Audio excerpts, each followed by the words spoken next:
বইলো না, কতটুকু জানো তুমি আমাকে? এতটুকু কি জানো? হাসি খুশি মুখে ইউনিভার্সিটিতে যায়, অনেক চিল লাইফ, কিচ্ছু জানো না। আমি বিয়ে করেছিলাম রিয়ন, আমার এখন ডিভোর্স হয়ে গেছে। সারা জীবন থাকতে চাই এগুলা বলে আমি একবার এই কাজ করেছি। আমার কাছে এটা এখন আর ভালোবাসা না, আমার কাছে এটা একটা ভয়। আমি চাই না আমার জীবনে এটা আর। অনেকবার বলছি, অনেকবার বুঝে, প্লিজ আমাকে এই ভয় আর ফেলো না। আমার হাজবেন্ড, আমার এক্স হাজবেন্ড প্রতিদিন ড্রিঙ্ক করে এসে আমাকে গায়ের ক্ষত হয়তো এখন আর নাই, কিন্তু মনের ক্ষতটা তো এখন আছে। শোনো শোনো, তোমার কাছে যেটা ভালোবাসা না, আমার কাছে সেটা ভয়। বুঝতে পেরেছো? I'm so sorry. আমি তোমাকে এত দূর পর্যন্ত পুশ করতে চাই। আমি এই সিচুয়েশন গুলো তোমার ভিতর থেকে বের করতে চাইনি। I didn't know, বাট আমি একটা জিনিস জানি, পৃথিবীতে প্রত্যেকটা মানুষের জীবনে কম বেশি কষ্ট আছে। এটা লালন করার কিছু নেই, লেটগো করতে হয়। রিয়ন, তুমি খুব ভালো ছেলে, এটাতে আমার কোনো সন্দেহ নাই, কিন্তু এই প্রেম ভালোবাসা আমাকে দিয়ে আর হবে না।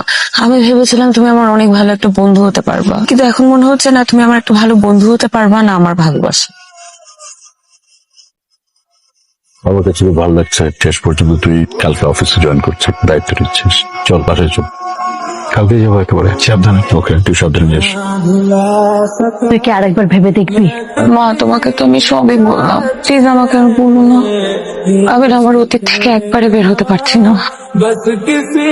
হ্যালো। কালকে একটু কষ্ট করে দেখা করতে পারবে তোমার সেই বছরের জায়গাটায়? ওকে।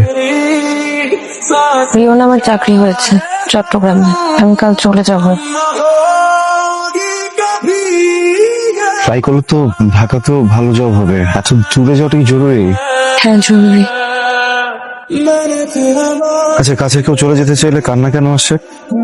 যাওয়ার আগে এগুলো না বললে হয় না? না, হয় না। তুমি তো তোমার মতো চলে গেলেই পারতে, তাই না? আমাকে বলার কি দরকার ছিল? আমি তোমার কে? তুমি আমার কেউ না। চলে যাও, কিন্তু একটা আফসোস রয়ে যাবে, আমাদের সম্পর্কটার কোনো নাম দেওয়া হলো না। সব সম্পর্কে নাম হলো। তুমি জানো আমি তোমার কি, আমি জানি আমি তোমার কি। ওকে, যাও। আমি কি একটা প্রশ্ন করতে পারি? আচ্ছা, আমরা দুইটা মানুষ তো অনেকটা সময় একসাথে পার করেছি, তাই না? কত জায়গায় গিয়েছি, কত গল্প করেছি। এই পুরোটা সময় আমার জন্য কি তোমার ভিতরে একবারও ভালোবাসা কাজ করেনি? আমি তোমাকে অনেক পছন্দ করি রিয়ন, এটার আরেকটা নাম হয়তো ভালোবাসাই, কিন্তু আমি আমি এই মোহে আর ঢুকতে চাই না। আমার সাথে অলওয়েজ এটাই হয়, বুঝছো? পৃথিবী আমাকে একটা কারণ দেয়, যেটা আঁকড়ে ধরে আমি বেঁচে থাকতে পারবো। And কিছুদিন পরে কারণটা আমার লাইফ থেকে চলে যায়। ফার্স্টে মা, ফ্যামিলি, বাবা, আর এখন তুমি। আমি ভাবতে চাই না ওইটা নিয়ে। সবাই মানে না রিয়ন। শোনো, মানুষের লাইফে তো প্রবলেম হয়, তাই না? দুর্ঘটনা ঘটে, কিন্তু